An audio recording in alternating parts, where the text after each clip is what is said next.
दोस्तों, दरियाओं, पहाड़ों और दुआओं की सरज़मीन को वादिय कश्मीर के नाम से जाना जाता है। ये एक ऐसी सरज़मीन है जो कई दिहाइयों से तनाज़ात का शिकार रही।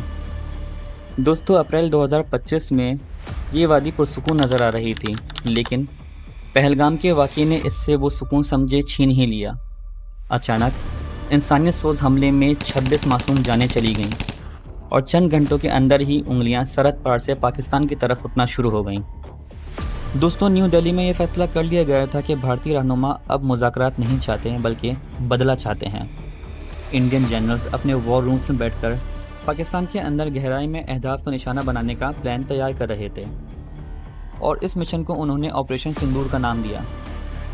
दोस्तों, इंडियन जनरल्स को ये यकीन था कि एक स्ट्राइक पाकिस्तान की रूह को हिला कर रख देगी, लेकिन इसके बाद जो कुछ हुआ वो दुनिया ने ना सिर्फ देखा बल्कि इसकी शिद्दत को भी भापा। अल्लाहु अकबर।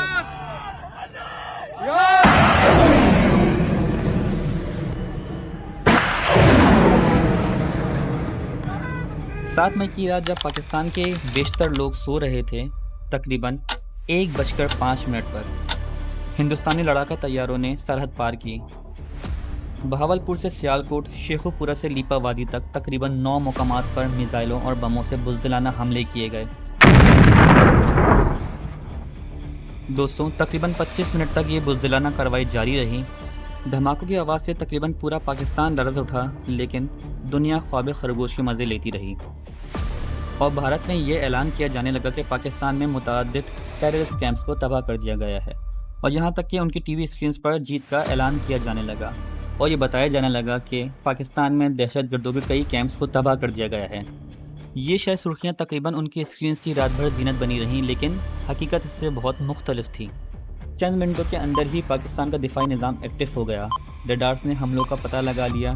फ़िज़ाई दिफाई निज़ाम ने दुश्मन की ड्रोन्स को न सिर्फ जैम किया बल्कि इन्हें मुकम्मल तौर पर तबाह कर दिया और पूरी कौम पाकिस्तान की फ़ौज की ढाल बनकर मजबूती के साथ खड़ी हो गई। वो हमला जिसका मकसद पाकिस्तान को तोड़ने के लिए था, वो अब पाकिस्तान की ताकत में बदल चुका था। सुबह होते ही दुनिया ने न सिर्फ पाकिस्तानी फातिहाना जवाबी हमलों की आवाज़ सुनी बल्कि इसकी शिद्दत को भी भांप लिया। फजर की अजान के साथ ही भारतीय फौजी तंसीबात पर फतह मिसाइल की यलगार, ब्राह्मोस मिसाइल्स के 2 अड्डे, भिम्बर गली में ब्रिगेड हेडक्वार्टर शोलों में घिर गया। भटिंडा, बलवारा, उधमपुर, अखनौर और जम्मू समेत 10 एयर बेसेस बर्बाद कर दी गई। और DGISPR ने एक प्रेस ब्रीफिंग के अंदर पाकिस्तान के मजबूत मौक़िफ़ का ऐलान किया और बताया कि पाकिस्तान ने किस तरीके से दुश्मन का हमला नाकाम बनाया और इस बात का भी ऐलान कर दिया गया कि अब किसी भी किस्म की जारियत और मुहिम जोई का फैसला कुन जवाब दिया जाएगा और जवाब पहले से ज़्यादा सख्त और संगीन होगा। भारत का ऑपरेशन सिंदूर अब कोई उनकी फतह नहीं रहा था, बल्कि उसने पाकिस्तान के जवाबी हमले को जन्म दे दिया था। पाकिस्तान ने इस जारियत के जवाब में एक ऑपरेशन लॉन्च किया जिसे ऑपरेशन बुनियानुल मरसूस का नाम दिया गया।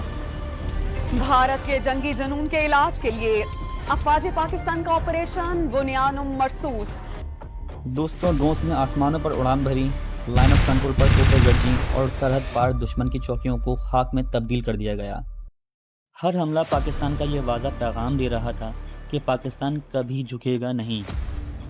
लेकिन अब ये जंग सिर्फ आसमानों या ज़मीन पर नहीं थी, बल्कि ये हवा की लहरों तक फैल गई थी। भारतीय हुकाम ने बेबुनियाद दावा किया कि पाकिस्तान में कई दहशतगर्द कैंप्स तबाह कर दिए गए हैं, लेकिन पाकिस्तान ने इसकी सख्त अल्फाज में तरदीद की और बताया कि किस तरह दुश्मन ने न सिर्फ शहरी आबादी को निशाना बनाया बल्कि मासूम शहरियों को शहीद भी किया।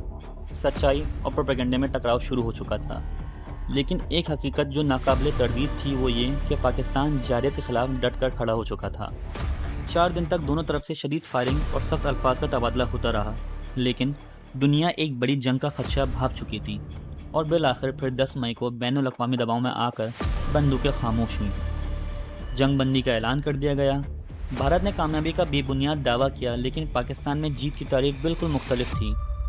पाकिस्तान में जीत का मतलब बका, इत्तिहाद, इज़्ज़त और मादरे वतन के एक एक इंच की हिफाजत है।